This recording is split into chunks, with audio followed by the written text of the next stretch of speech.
General Ben Hodges was recently asked about a range of issues concerning the Russia-Ukraine conflict.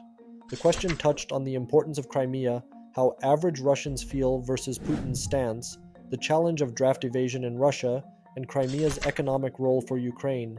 He was also asked about the potential involvement of the US and Germany, Ukraine's military actions against Russia, the idea of a counteroffensive, troop morale and numbers, the role of women in the military, and Ukraine's military planning. Let's dive into his response.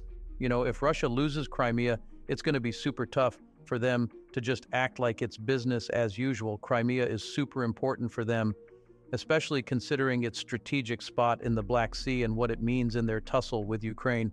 I mean, Putin's always talking about how big a deal Crimea is, but honestly, I don't think the average Russian is as worked up about it. Funny thing, I was in Georgia, in Tbilisi, just a couple weeks back. And you won't believe this, there are like 100,000 Russian guys there, all trying to avoid the draft. They aren't anti-Putin or anything, they just really don't want to be shipped off to Ukraine to fight. And that's just in Georgia. There are tons more who've just up and left Russia so they won't get drafted. So despite all of Putin and his crew's big talk about Crimea, I really wonder how many Russians are truly behind him on this. Most Russians, they probably think of Crimea as a holiday spot more than anything else. I really doubt they'd want to actually fight for it. That's why I believe we shouldn't hold back from supporting Ukraine and trying to get Crimea back. I mean, as long as Russia's occupying Crimea, they're going to keep messing with Ukraine's ports. And even if places like Mariupol are free, Russia will still control the sea routes. This isn't just about the politics. It's making it impossible for Ukraine to rebuild economically. Who's going to invest in a place that's constantly under threat, right? Getting Crimea back is totally doable, but how long that's going to take, well, that's up to big players like the US and Germany. I've heard our president praise the international support for Ukraine, but he hasn't outright said, we want Ukraine to win. If he did, there'd be no holding back. We'd probably send them the heavy artillery they need, and I bet Germany would step up too. Ukraine's already shown they can hit Crimea hard when they want to. They've got strategy down. The feasibility of regaining control is realistic, though the timeline heavily relies on the support from the United States and Germany. Our president has been commendable in uniting 15 nations to aid Ukraine. However, he hasn't openly advocated for Ukraine's victory. A clear stance in favor of Ukraine would eliminate hesitations surrounding the provision of advanced weaponry like ATACMS, aiding Ukraine in making Crimea unsustainable for Russia. With the US taking such a stance, I'm confident Germany would swiftly respond, possibly deploying their Taurus missiles. Ukraine's recent offensives against Crimea already highlight the strategic value of this method. Ukraine's really been stepping up their game. They're using everything they've got, plus some help from the UK, like the Storm Shadow missiles. They've pulled off some pretty slick moves against Crimea, like they first targeted radars with commando raids, then hit those oil and gas platforms in the Black Sea where the Russians had put up more radars. And now they're launching drones and missiles targeting places like the dry dock in Sevastopol. Honestly, not many countries can pull off that kind of strategy. That's why I'm optimistic about Ukraine's chances to get Crimea back from Russia. Now, what they're doing is what you'd call a counteroffensive. I've heard some chatter, trying to twist the story, saying Ukraine's the aggressor and Russia's just defending itself, and that NATO's using Ukraine to bully Russia. That's not the case. Ukraine's just trying to take back what's theirs. Their counteroffensive is this whole big operation involving land, air, sea forces, and even cyber and information warfare. Their main aim? Get Crimea back. They're trying to regain control of places like Zaporizhia and cut off routes from Russia to Crimea. Speaking of routes, you've probably heard about the Kerch Bridge. That's pretty vulnerable. And these drones that Ukraine's using? They've been causing a bunch of trouble, making airports in cities like Moscow shut down often. It's messing with Russia's economy big time, especially since Russia's so big and relies heavily on air travel. Ukraine's also been disrupting things in areas occupied by Russia, taking out their artillery, messing with their supply lines. Even though things might look slow, especially with soldiers dealing with minefields and trenches, I'd advise folks to see the bigger picture. It's not just about the frontline action. The Ukrainians have their plan, their pace. We might be a bit restless, wanting things to speed up, but they're the ones on the ground. They know the lay of the land, the weather, and what resources they've got.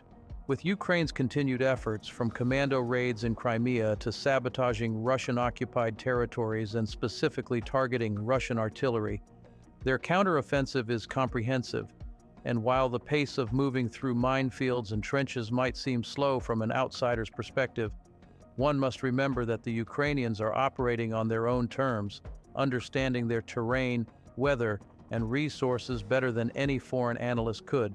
The Ukrainian General Staff exemplifies discipline and professionalism, especially in safeguarding sensitive information. It's commendable how they consistently outmaneuver the Russian General Staff, exerting significant pressure on Russia's already fragile command structure. As for troop numbers in Ukraine and Russia, it's challenging to pinpoint exact figures. I'm naturally skeptical of any numbers that Russia releases.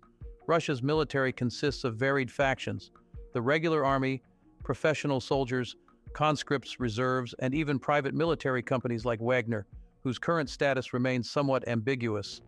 Furthermore, Russia's National Guard and other internal security forces add layers to the total count.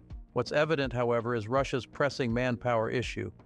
A staggering 500,000 men have reportedly left Russia, evading conscription.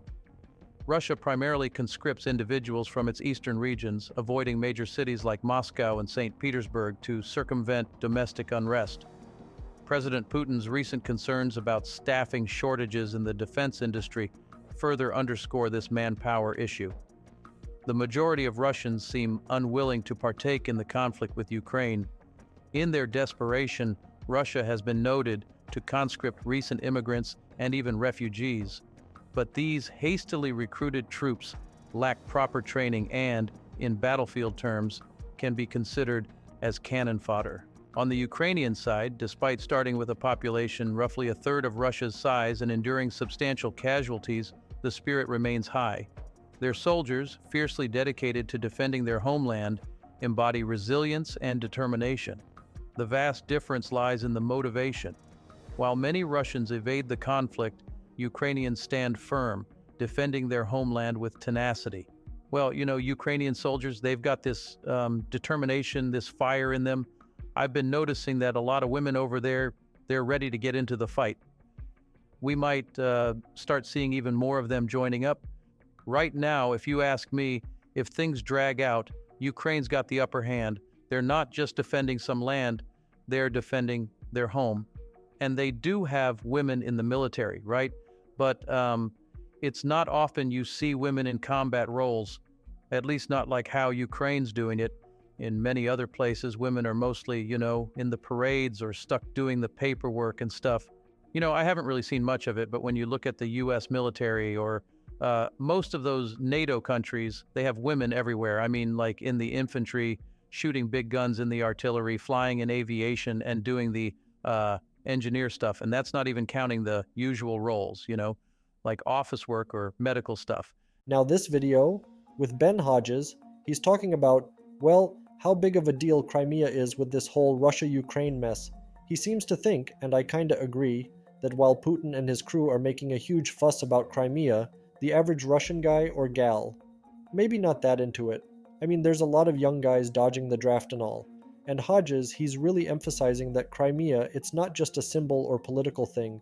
It's like super important for Ukraine's economy and stuff. If you like our today's video, please make sure to like this video and subscribe to our channel and comment subscribed.